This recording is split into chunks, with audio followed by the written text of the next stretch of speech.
So we are here in 183 Urban Road in Doncaster, and what we need to decide with this humongous mammoth of a property is, am I gonna flip it, rent in it, live in it, or avoid it? Here's a unique property to be going through. Let's jump in. You're gonna wanna wait till the end.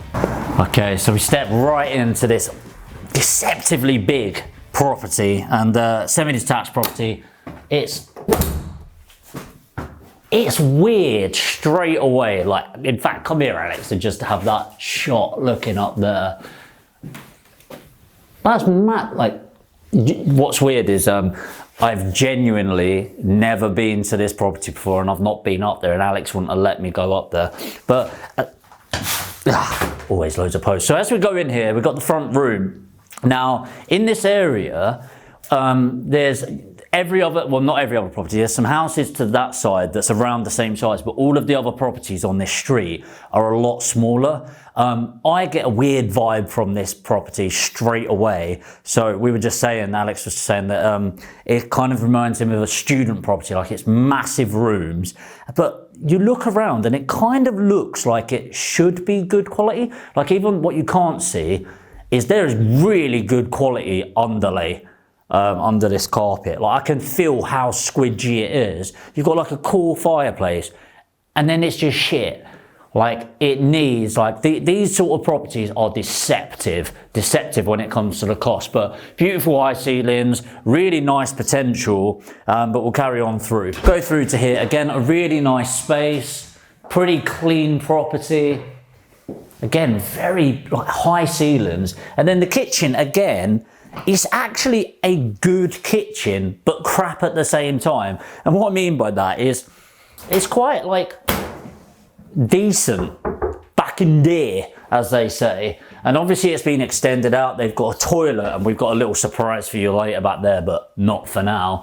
I mean, again, people underestimate this because it will end up costing quite a lot. But there's a couple of things in this house I want to show you, but for now, let's go upstairs.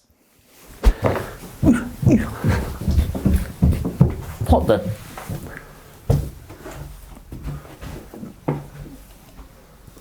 Okay, that genuinely was a bit of a shock. Okay, so I thought we were about to be on the first floor, which is just behind Alex, but we're sort of half floor, and then what the fuck? Oh yeah. Okay. You're gonna want to come and see this.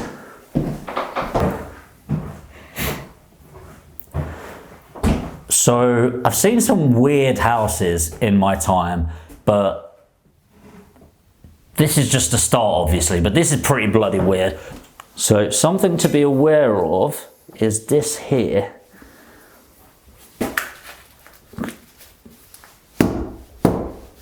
You can hear that a little bit hollowing out there, and you can see it coming down here a bit, and then here.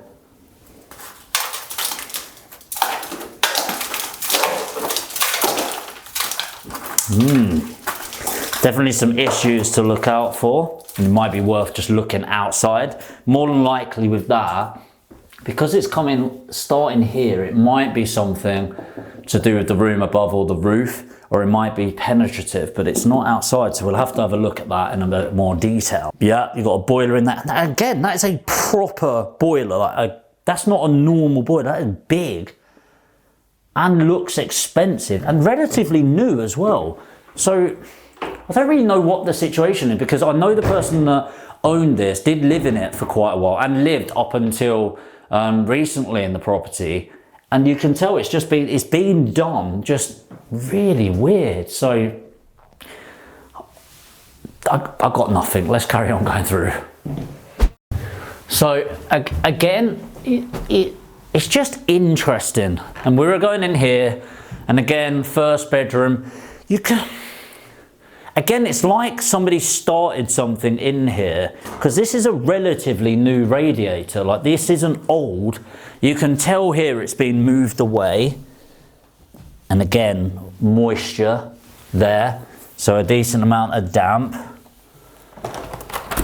And again, you can see outside, nothing's massively well kept. But there's a lot of opportunity with this house. But my worry so far is just how big it is, and that's going to come into the refurb cost. So let's go across here. It's another bloody level, and again, big room here, big rooms, just random.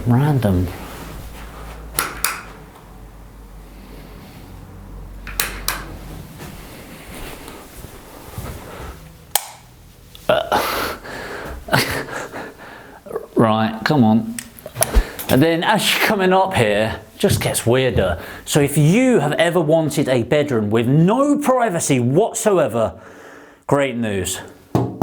This is the house for you. Let's go and have a little look at here. And then obviously a loft room, but I've got nothing to say. Back into this room, and again, just as much space in here.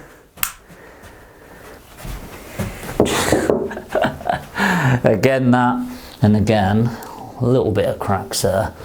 And then you can see a little bit of discolour in here, so I just want to look at that with a damp meter, but it's weird. It's really weird. It's a very unique property overall, and it just gets more and more unique. Let me go back down and show you what's what right now. So something I'm thinking as I'm looking here is you've got all this cool, not so cool, quirky stuff as you go in here, the big rooms and everything. And what I'd be really worried about is with a property like this, it's so hard to factor in the cost. Little things like as you're going through, like what do you do with this stuff? Do you strip it back? How are you factoring in that cost? Weird shit like this, if you come here, I mean, what is that? What is it? I don't know. But as we're going down, and these 1, 2, 3.5 levels, it's really quite weird as we're going through. But let's carry on, because it really does get weirder. Okay, so it worries me more that they're, actually no, if there are kids here, I guess that's okay. Just let me show you the 5th bedroom. Right. Stairs there. Well, that's what you want to see, isn't it? When you go down into the friggin' dungeon, is a freestanding freezer on its own. If there's a body in there, just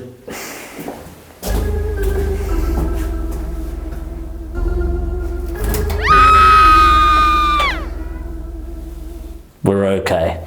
I'm going to tell you up front, I know it's going to ruin the end of the video, but I ain't living here. Alright, I'm taking that one out right now. So I want to run past some numbers on this, and I'm going to be completely honest, it's confusing. Okay, so we've got a RICS on this property, and it came out £123,000. Now, I can't believe I'm saying this, because normally I'm always arguing with valuers saying, it's worth a little bit more than that. I don't think it is in its current condition. I think they've actually been over the top, and it brings a good lesson actually. We can treat surveyors and RICS surveyors like gods, but actually they're just like us, and sometimes they go the wrong way either way. Not that I'm saying I'm right and this person's wrong, it's just my opinion. I think they're a little bit overzealous with this. I think in its current condition, we're looking at £115,000. And so you need to be confident in your own figures as well. My concern with this is, what would the refurb be? We're talking north of 25 grand. This is one of those where I can imagine a builder saying 25, 26, and suddenly at the end you're at 34, 35. It's also a little bit confusing about who would want this. So obviously because of the size, if I'm going to be renting out, it's definitely going to lend itself to a bigger family. But even then, it's just a little strange, the size of it. If it were me, I don't know what sort of property I'd go for, but probably not one over 3-story with the Dungeon of Doom underneath it. But that's just me being a little bitch. But I'd expect for a refurb probably around the 25 grand mark for buy-to-let standard.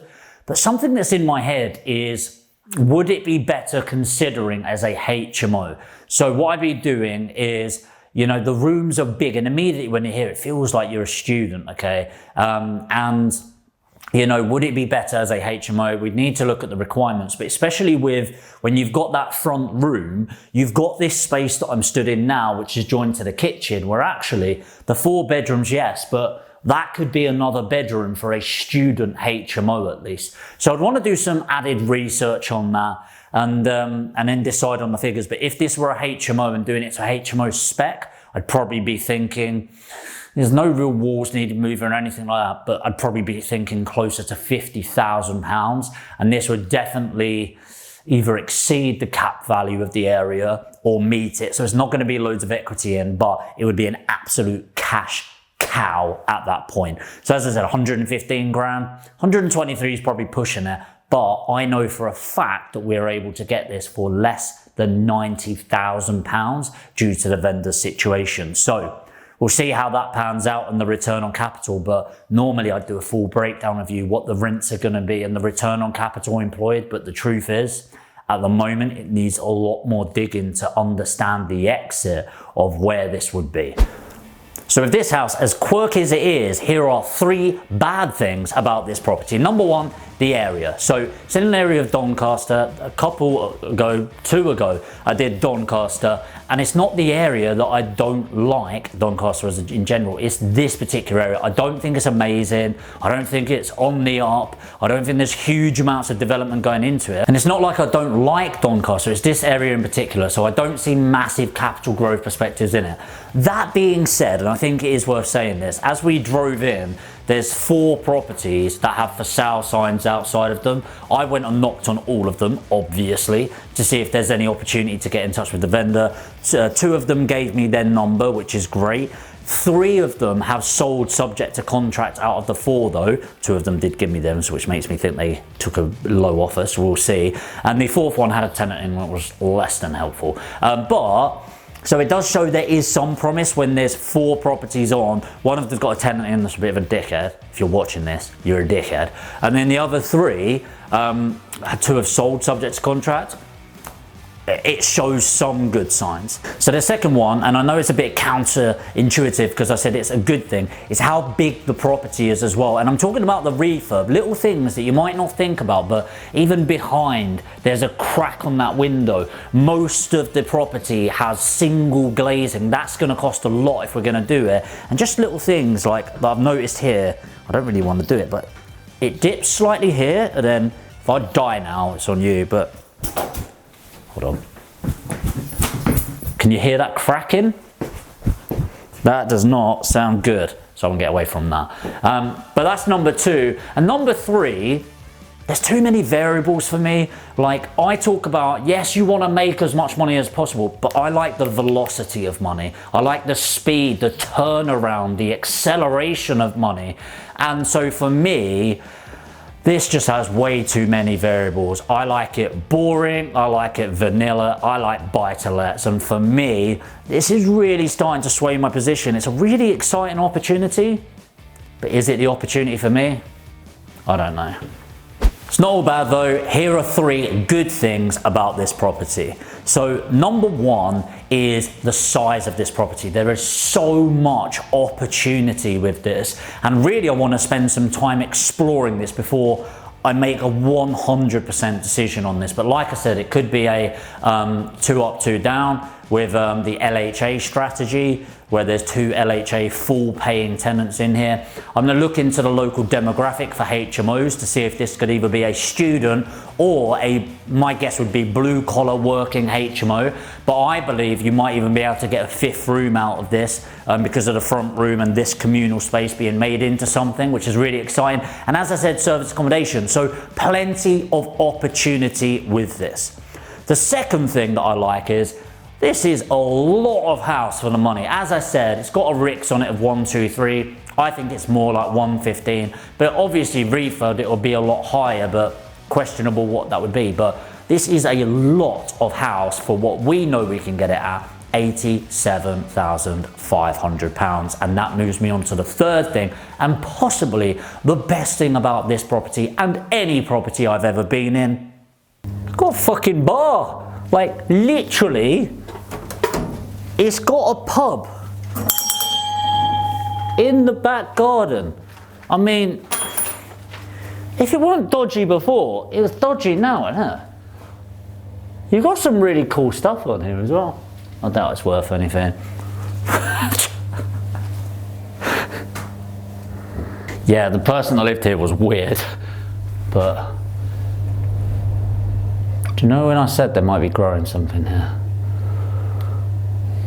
Give me a G up.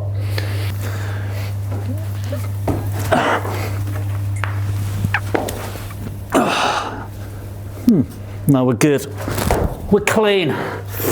No more drugs for us. That was a reference to a previous video, by the way. But yeah, so 3 good things about this property. I mean, it's got a fucking pub.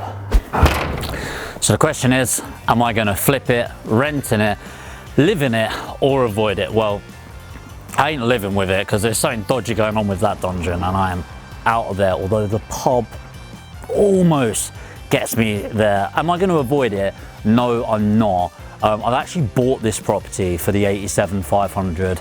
As I said, I think the Ricks is a bit toppy, and how I'm going to exit it? Am I going to rent in it? Am I going to flip it? I'm sorry to leave you hanging, guys, but I genuinely don't know. I think this is one of the only properties for a long time that I'm actually going to have to spend a little bit more time thinking and researching it. And it's why I say I don't like complicated, I like simple, I want it in and out. But I'm going to research the HMO, I'm going to research the demographic with the LHA, the 2 up, 2 down. I'm going to look into service accommodation to see if there's an opportunity there. But unless they show really, really significant increase in demand in that, my gut instinct is to chuck this into auction and leave with probably, my gut, 25 grand profit when all said and done.